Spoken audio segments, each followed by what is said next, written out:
찬양이 하나님께 또 영광이 되고 또 저희들에게 큰 위로가 되었습니다. 종종 이런 기회가 있었으면 좋겠습니다. 여러분 어디 가시거나 아프시거나 하시면 저한테 연락을 주시기 바랍니다. 여러분이 안 보이면 걱정이 됩니다. 그러니까 어디 가시거나 또 아프시거나 뭐 라이드가 필요하시면 주저하지 마시고 이렇게 연락을 주시고요. 우리 목사님이 걱정하시는구나라는 생각을 항상 하고선 귀에 담으시면 되겠습니다. 오늘은 그 한 사람을 위해 라는 제목으로 말씀을 준비해 보았습니다. 본문 말씀은 누가복음 11장 5절부터 8절입니다. 8절 말씀을 제가 한번 읽어보도록 하겠습니다. 내가 너희에게 말하노니 비록 벗됨을 인하여서는 일어나 주지 아니할지라도 그 강청함을 인하여 일어나 그 소용대로 주리라. 여러분 보시기에 제 성격은 어떤 것 같습니까? 좋습니까? 네, 감사합니다. 제가 이제 뭐 좀 둥글둥글하다라는 말을 많이 들었습니다. 근데 이제 그 말이 어릴 적에는 별로 신경을 쓰지 않았는데 이 둥글둥글하다는 그런 표현이 또 어떤 때는 이렇게 썩 이렇게 다가오지 않더라고요. 왜냐하면 제가 좀 이렇게 남한테 아쉬운 소리를 잘 못하거든요. 이렇게 싫으면 싫다, 좋으면 좋다, 확실하게 얘기를 해야 뭔가 어떤 그 관계 속에서도 좀 이렇게 정리가 필요할 때 확실해지는데 이건 된다는 건지 안 된다는 건지 얘기도 잘 안 하고요.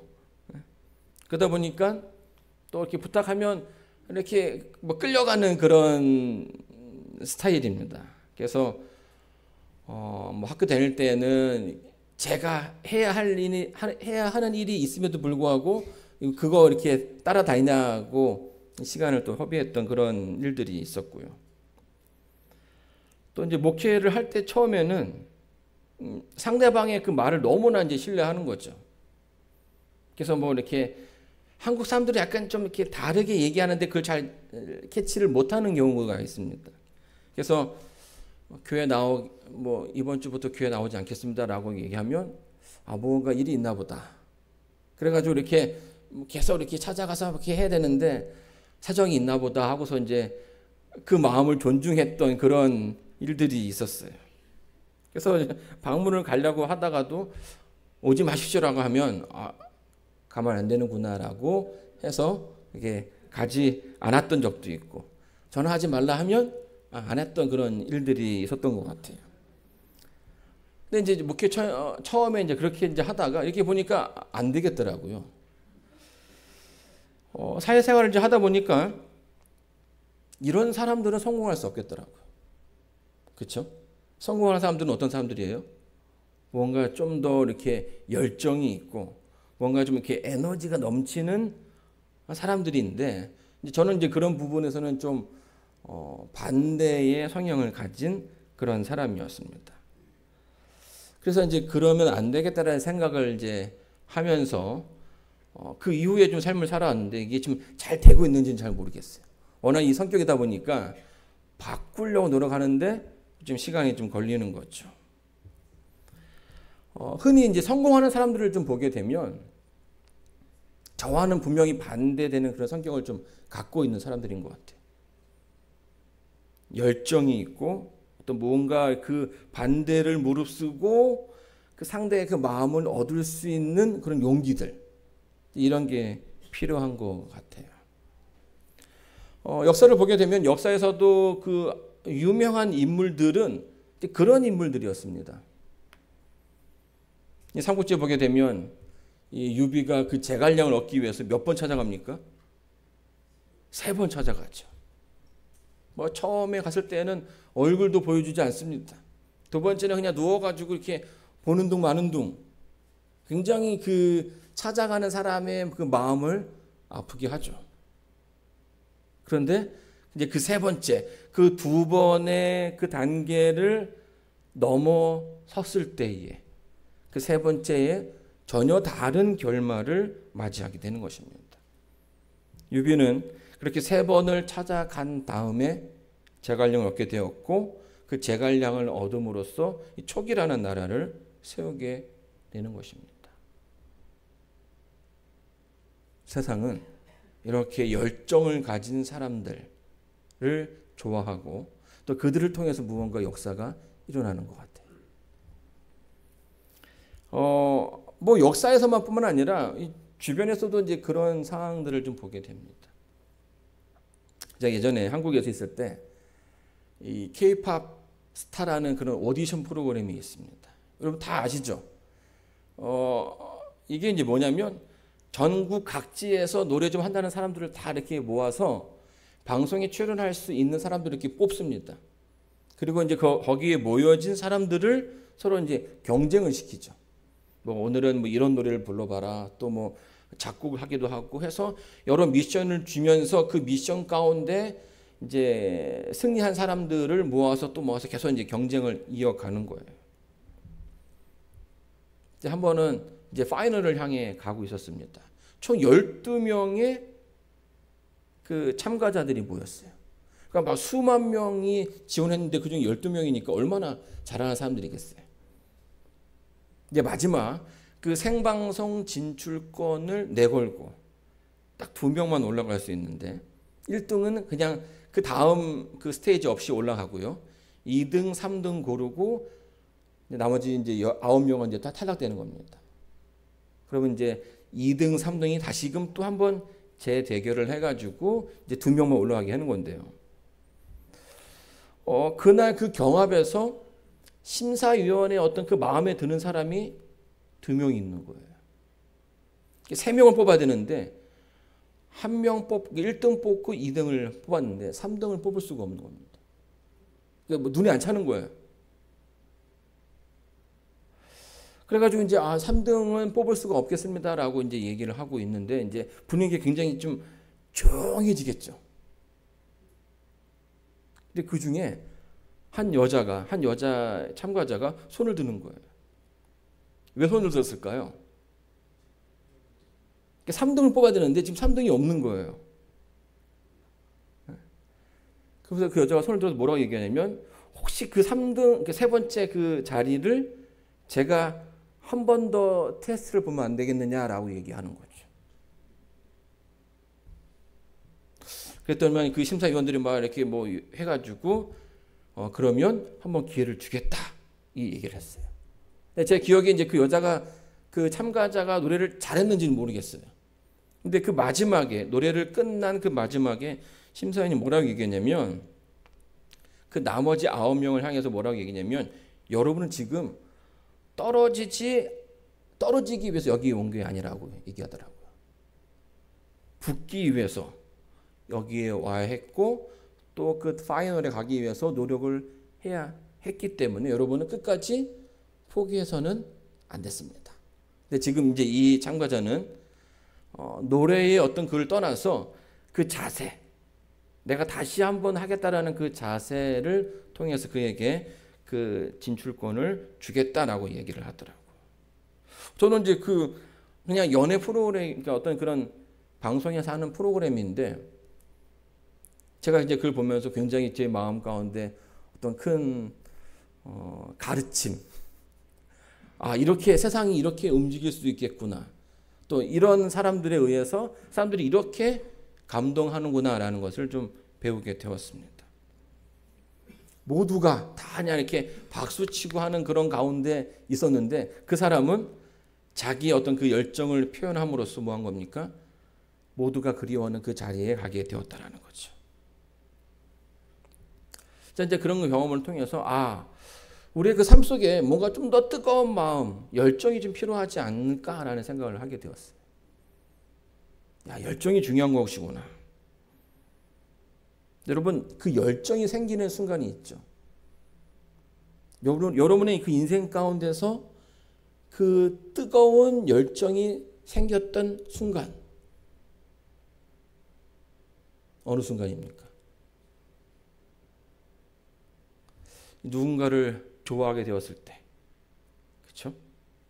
또 무언가 열심히 하고자 하는 그런 마음이 있을 때, 내가 무언가를 얻고자 할 때, 그때에 그런 열정이 생기게 되는 것이고요. 그때에 내가 평소보다 다른 어떤 그런 에너지를 가지고 이 세상을 살아가게 되는 것이에요.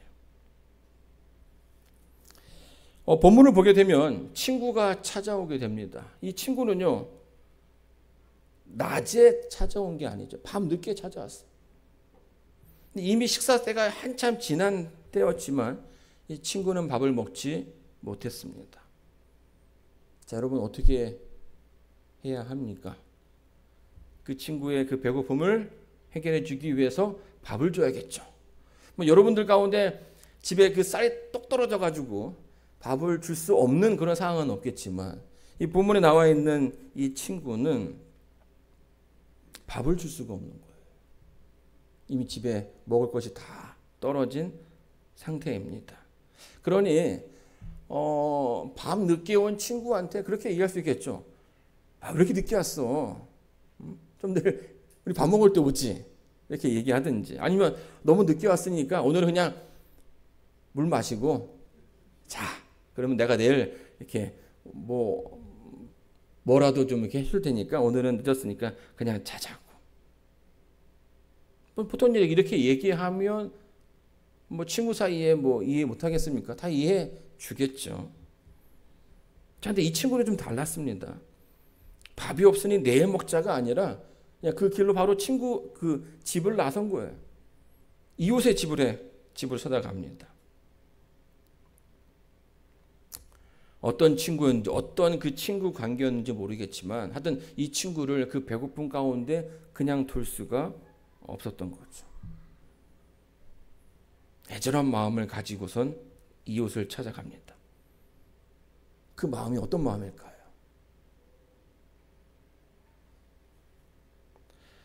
여러분, 밤 10시가 지나면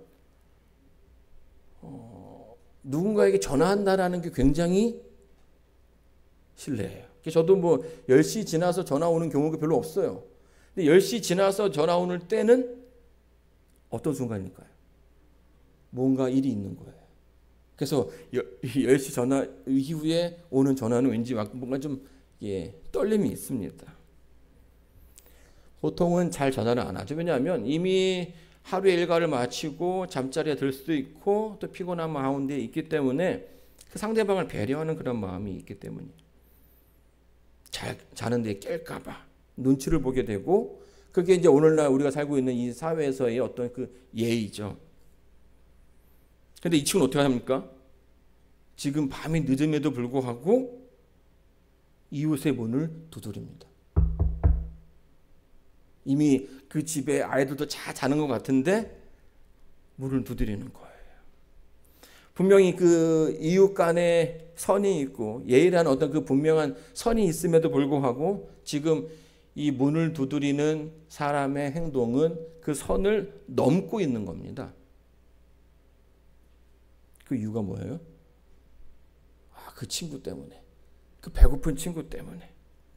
내가 너무나 좋아하는 이 친구가 지금 배고파서 힘들 것을 걱정하는 그 마음 때문에 이 친구가 가게 된 것이죠.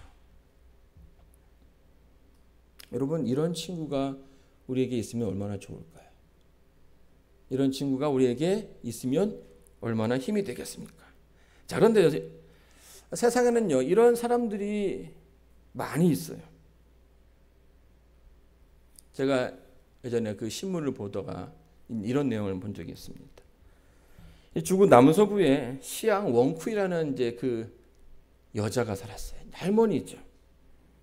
근데 그녀에게는 탄이라는, 지금 그 등이 엎여 있는 탄이라는 외손녀가 있었습니다. 근데 이 가족이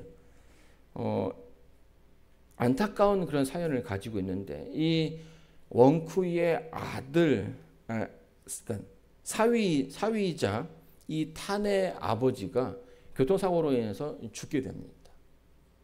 근데 이제 보통 남자들이 이제 그 가게를 책임지고 생계를 유지하는데, 그 사위가 할 수 없으니까 그 딸이 다른 마을로 다른 동네로 이제 돈을 벌기 위해서 나갔어요. 뭐 미국처럼 이제 중국도 굉장히 크지 않습니까? 다른 마을이라 하면 다른 성을 얘기하는데 그렇게 왜 먼 곳에 가게 되면 보기가 쉽지 않습니다. 돈은 필요하겠고 그래서 이제 나가서 일을 하면 그 얻은 월급으로 이제 집에 붙여주는 그런 실정인 겁니다. 그럼 이 소녀를 누가 봐야 돼요? 이 외할머니가 봐야 되는 거예요. 근데 이제 이 타는요, 어릴 적에 그 내성마비 때문에 거동이 불편합니다. 그러면 과연 이 원쿠의 할머니가 이 내성마비를 갖고 있는 외손녀에게 무엇을 해줄 수 있을까요?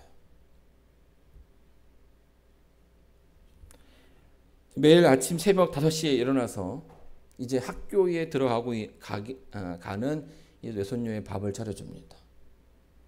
그리고 식사 마친 다음에 이 할머니는 외손녀를 등에 업고선 학교로 가게 되는 거예요. 뭐 산길을 가야 됩니다. 집에서 학교까지 거리가 약 10km예요. 업고서 걸으면 얼마나 걸립니까? 2시간이 걸린다라고 얘기해요. 근데 2시간 사실은 빠른 걸음이에요. 그렇죠? 이 군인들도 이 군장 메고 가면 4km 정도 가거든요. 1시간에. 좀 더 센 부대는 6km까지 간다고 하는데요. 시간당 5km를 걸어가는 거예요. 갔다가 왔다 가면 왕복 4시간이죠. 자, 놀라운 것은요. 이 할머니는 한 번도 지각을 하지 않았다는 거예요. 3년 동안 그렇게 이 외손녀를 위해서 걸어간 길이가 1만 킬로. 우리가 이제 이런 이야기를 들을 때마다 우리의 마음이 뭉클해집니다. 따뜻해지죠. 어쩌면 누군가에게는 학교를 다녔다라는 것이 굉장히 평범한 그런 이야기인데 이 평범한 이야기 가운데 평범하지 않은 누군가의 열정, 누군가의 사랑이 있다라는 것이. 여러분 저희가 이제 9월 달에 이제 건강 전도회를 준비하고 있습니다. 그 전도회에 오는 사람들은 어떤 사람들일까요? 여러분 거기 오시는 분들을 누가 올 거라고 생각하십니까? 여러 사람들이 오실 거예요. 근데 분명한 것은 그 사람들은 여러분이 아는 사람들이라는 거예요. 여러분을 통해서 초대된 사람들이 올 수 있다라는 겁니다. 생판 모르는 사람들이 올 거라고 생각하시면 안 된다라는 거죠. 목회를 하면서 경험하는 것은 사실 누군가 교회를 오라고 하는 것이 결코 쉬운 일은 분명히 아니에요. 오라고 해도 잘 오지 않아요. 이런저런 이유들이 있고요. 또 그들의 그 삶이 바쁘기 때문에 오지 못하는 경우도 있고요. 많은 이유들이 있죠. 근데 이게 한 번, 두 번 계속 이제 경험하게 되면 고민하게 되는 겁니다. 오라고는 해야겠는데 뭐 올 것 같지는 않고 그런데 계속 얘기를 하라고는 하고 얘기해야 되는가 말아야 되는가. 만약에 여기가 뭐 이렇게 어떤 상품을 나눠주는 곳이라면 거기 가면 공짜로 뭐 주는 게 있으니까 쉽게 오라고 할 텐데 이 교회는 또 그런 곳은 아니지 않습니까? 또 여러분이 어떤 그 마음 가운데 어떤 그 큰 감동이 있어서 지난 그 삶을 바라보면서 내가 만난 하나님 그 믿음 그 신앙을 전해줄 수는 있는데 이게 뭔가 외면적으로 밖으로 드러나지 않는 거기 때문에 설명하기가 굉장히 어렵다라는 거예요. 데려오고는 싶은데 내가 알고 있는 하나님을 전해서 그 사람들도 뭔가 좀 더 이 세상 가운데서 건강하고 또 두려움 없이 살게 해주고 싶은데 그게 좀 어렵다라는 거예요. 이 본문의 친구도 그랬을 것입니다. 이웃의 집을 찾은 이유가 뭡니까? 먹을 것도 없고 줄 것도 없고 우리와 같은 상황이라는 거예요. 이런 모습은 제자들도 마찬가지였습니다. 마태복음 14장에 보게 되면 이런 구절이 있죠. 저녁이 되면 제자들이 나와 가로되 이곳은 빈들이요 때도 이미 저물었으니 무리를 보내어 마을에 들어가 먹을 것을 사 먹게 하소서. 예수께서 가라사대 갈 것 없다. 너희가 먹을 것을 줘라. 예수님께서 그들에게 먹을 것을 주라고 했습니다. 근데 그 들에 모인 사람이 몇 명이에요? 2명 아니죠. 네. 그들에게 엄청나게 많은 사람들이 모였어요. 근데 그들에게 줄 떡이 없는 거예요. 뭐 떡이 좀 있다 해도 고작 몇 덩이 그냥 자기만 먹을 수 있는 그런 떡밖에 없었을 것입니다. 만약에 그 사람들에게 그 많은 사람들에게 떡을 사준다면, 배달시켜 준다면 수천 명이 모였어요. 해결할 돈도 없고 떡도 있지 않은 것입니다. 어떻게 해야 되냐는 거예요. 예수님은 너희가 주라 이렇게 얘기를 한 상태인 겁니다. 왜 예수님께서 제자들에게 이런 말씀하셨을까요? 누구보다 제자들의 그 형편을 잘 아시는 분 아니겠습니까? 그렇죠? 근데 난감하게 너희가 먹을 것을 주라. 자, 그런데 이 요한복음 보게 되면 이 표현을, 이 같은 장면을 좀 다르게 표현하고 있습니다. 예수께서 눈을 들어 큰 무리가 자기에게로 오는 것을 보시고 빌립에게 이르시되 우리가 어디서 떡을 사서 이 사람들을 먹게 하겠느냐 하시니, 이렇게 말씀하시면 친히 어떻게 하실 것을 아시고 빌립을 시험코자 하심이라. 빌립이 대답하되 각 사람으로 조금씩 받게 할지라도 200데나리온의 떡이 부족하리이다.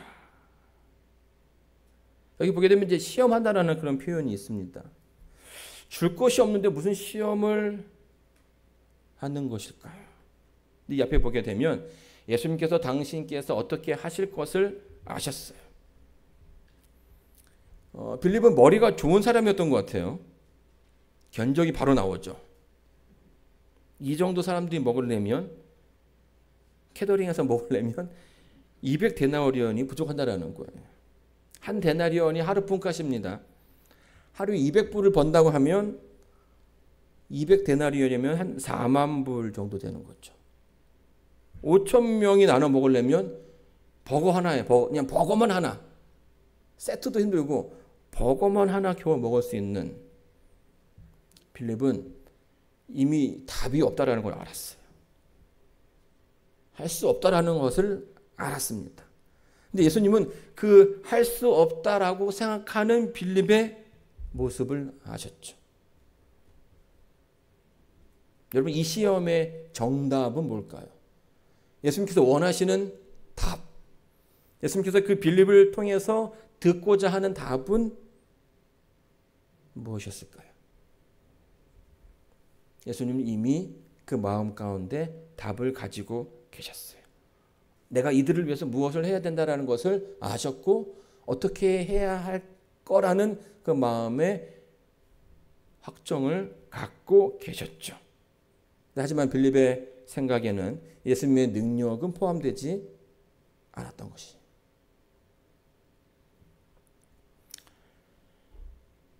예수께서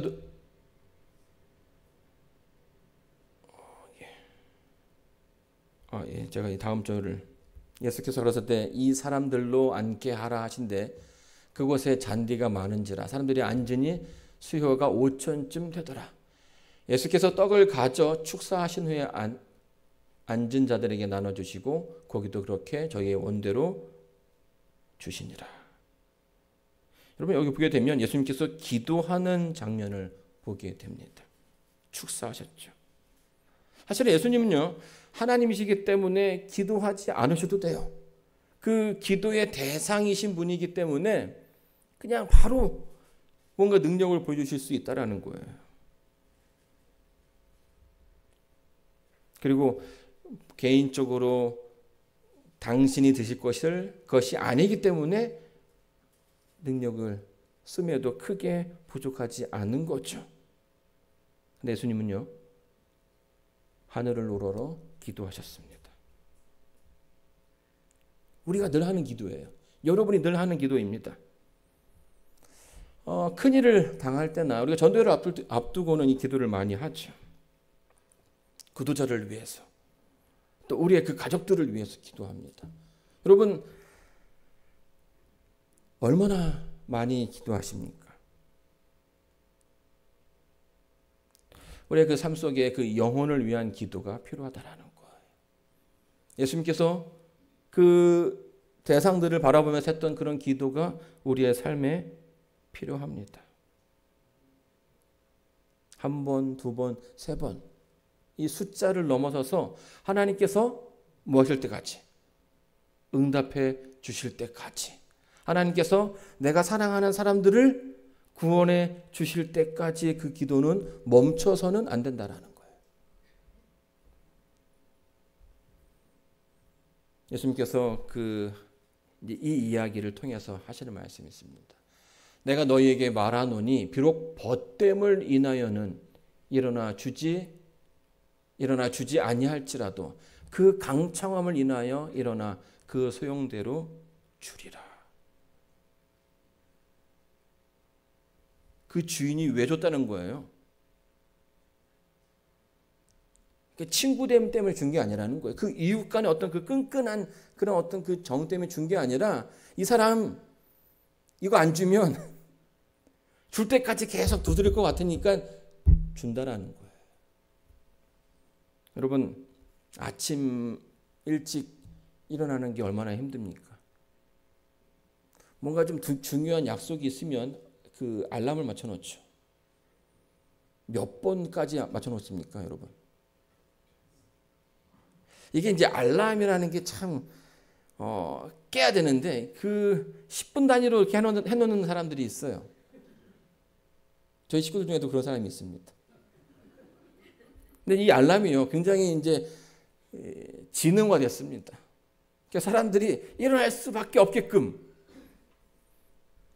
이 알람은요, 맞춰놓으면 그 시간이 지날 때마다 그 어카운트에서 돈이 나가요. 이 어떤 단체에다가 도네이션이 되게 되는 겁니다. 알람이 이제 진화가 됐습니다. 또 어떤 알람은 막 움직여요. 그러니까 내가 어떤 데다가 봐도 이게 계속 굴러가지고 계속 못 잡게끔. 또 어떤 그 알람 시계는 지폐를 꽂아 놓습니다. 그러면 이게 그 시간이 지나면 분쇄가 돼요. 알람 시계의 목적은 뭡니까? 결국 깨우는 거죠. 짜증날 때까지. 이 이야기의 핵심은 그겁니다. 그 사람이 어떤 그 정 때문에 도와주는 것이 아니라 그렇게 하지 않으면 이 사람이 계속 나를 괴롭힐까 봐 들어줘야겠다라고 마음을 먹는다라는 겁니다. 여러분, 정말 감사한 건 뭔지 아십니까? 이 이야기를 하신 분이 누구라는 거예요? 예수님이라는 거예요. 여러분, 예수님은 우리의 기도에 짜증내는 분이 아니라는 거예요. 그러나 그럼에도 불구하고 뭐라는 겁니까? 우리에게 기도하라는 거죠.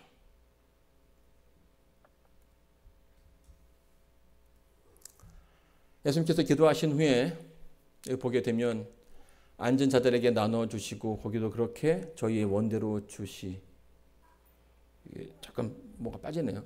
저희가 배부른 후에 예수께서 제자들에게 이르시되 남은 조각을 거두고 버리는 것이 없게 하라 하심으로 이에 거두니 보리떡 5개로 먹고 남은 조각이 12바구니가 찼더라. 이렇게 얘기해 주고 있습니다. 여러분, 이제 9월에 있는 전도회가 여러분들이 간청할 수 있는 또 다른 기회가 되기를 간절히 바랍니다. 지난주에 저희가 명단을 썼죠. 몇 장인지 모였습니다. 근데 계속 이제 그 이름을 쓸 수 있는 그런 기회들이 여러분들에게 제공되어질 것입니다. 오늘 안 썼다 할지라도 또 다음에 쓰시면 되는 거고요. 결국 그 명단에 그 리스트에 적혀진 이들이 이 전도에 오게 될 것이에요. 하나님께서 그 영혼을 축복하실 때까지. 이게 바로 우리에게 주어진 사명인 것입니다. 하나님께서 여러분을 이곳에 있게 하신 이유고요. 이곳에 교회를 세워두신 목적인 겁니다.